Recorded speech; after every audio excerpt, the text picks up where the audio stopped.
اليوم السابع مباشر، الخبر من قلب الحدث.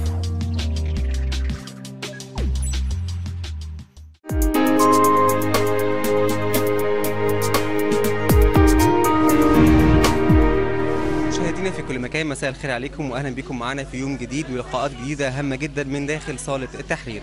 اول لقاء معنا النهارده هيكون مع الاستاذ دندراوي الهواري مدير تحرير اليوم السابع. استاذ دندراوي مساء الخير. مساء النور، ازيك؟ الحمد لله. يعني يمكن النهارده يوم حافل بالاحداث، وامبارح كانت في برضه احداث قدام مسبيرو وقبلها كان في ميدان التحرير، يعني اكيد النهارده في متابعات جديده ممكن نعرفها منك.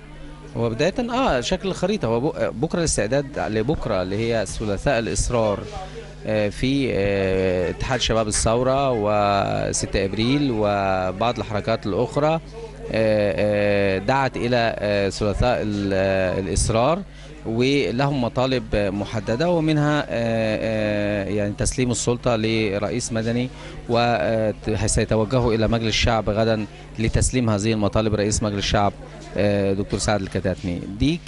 دي العامل البارز. النهارده كمان في محاكمة مبارك ورجاله والعدلي. كانت النهارده الجلسة الأخيرة للمرافعة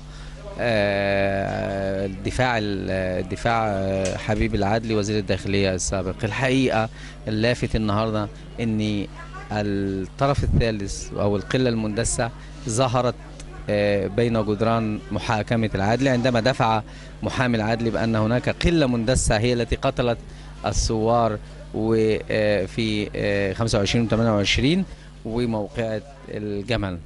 الحقيقة يعني دي كانت اللافتة في هذه الجلسة. اللافتة أيضا النهاردة كانت المرافعة الأخيرة عن حبيب العدلي. غدا سيتم المرافعة للواء أحمد رمزي قائد الأمن المركزي. والحقيقة برضو في أمر لافت، أن رغم أن بكرة المرافعة عن اللواء أحمد رمزي، إلا أن يعني حصل يعني خبر سيء، وهو وفاة المستشار إبراهيم صالح أحد أبرز فريق دفاع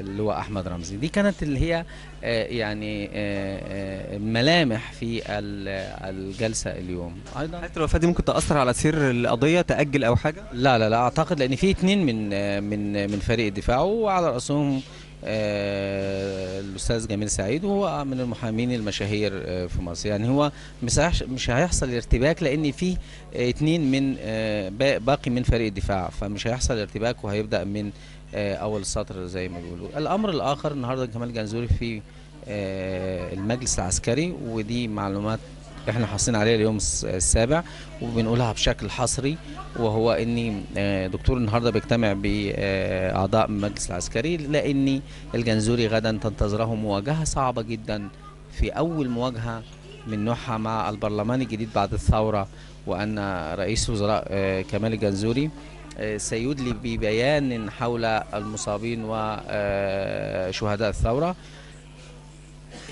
في حاجه يعني مرتبطة بهذا الحدث مش هنقولها دلوقتي، هنقولها في الجورنال والموقع بعد شوية، هتبقى حصري أيضا في اليوم السابع يتعلق بهذا الأمر. أهم ملامحها بس يعني، أو كده جملة واحدة عشان ما تتسرقش.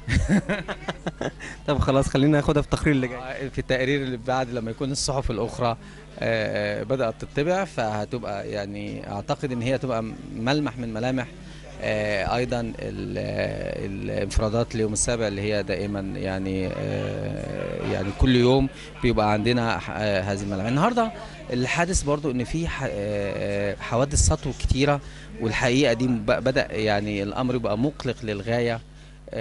حوادث في كل مكان. HSBC في فرع بنك HSBC في التجمع الخامس في سطو دلوقتي. الأحداث المتواترة في بعض القرى في محافظة الدقهلية، في شرم الشيخ ما زال الوضع متوتر، ومنطقة سياحية أيضا في الصعيد. الحقيقة الأمور بدأت يعني صعوبة. امبارح في الشرقية تم اختطاف تاجر من أمام منزله. الأمر بقي صعب للغاية، يعني نتمنى ان الامور تهدأ اكثر ويسود الامن الشارع المصري، خاصة ان الحياة بدون امن لا تساوي، وإذا تعرضت حياتك للمخاطر، حياتك وأسرتك لمخاطر، فالأمر هيبقى صعب للغاية.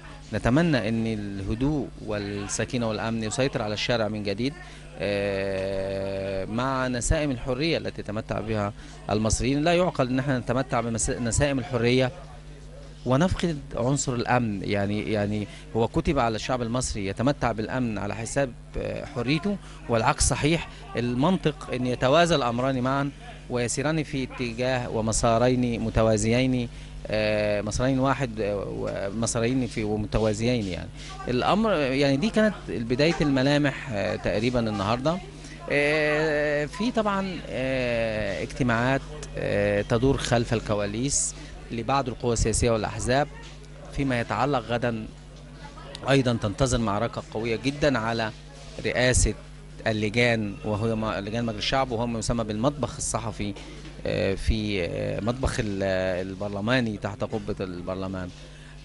فأعتقد أن النهاردة في الرتوش الأخيرة حوالين التوصل لتوافق ما بين القوى السياسية للدفع بمن سيكون رئيسا للجنة حسب الاتفاق. وكمان في النهاردة بعض القوى السياسية تتوافق حوالين ما يسمى بالجمعية التأسيسية للدستور، والمجلس الاستشاري هيعقد اجتماع النهاردة الساعة 7 حوالين هذا الأمر وتدارس المرحلة القادمة، ومحاولة ما يسمى باختصار الفترة الزمنية لانتقال السلطة. أستاذ دندراوي بشكرك جدا، وبتمنى إن شاء الله الفقرة اللي جاية أو اللقاء اللي جاي نقدر ناخد منك معلومات حصرية أكتر من خلال اليوم السابع. شكرا جزيلا. إن شاء الله. أشكرك. شكرا. مشاهدينا في كل مكان، لسه مكملين معاكم لقاءاتنا داخل صالة التحرير. خليكم معانا بعد الفاصل.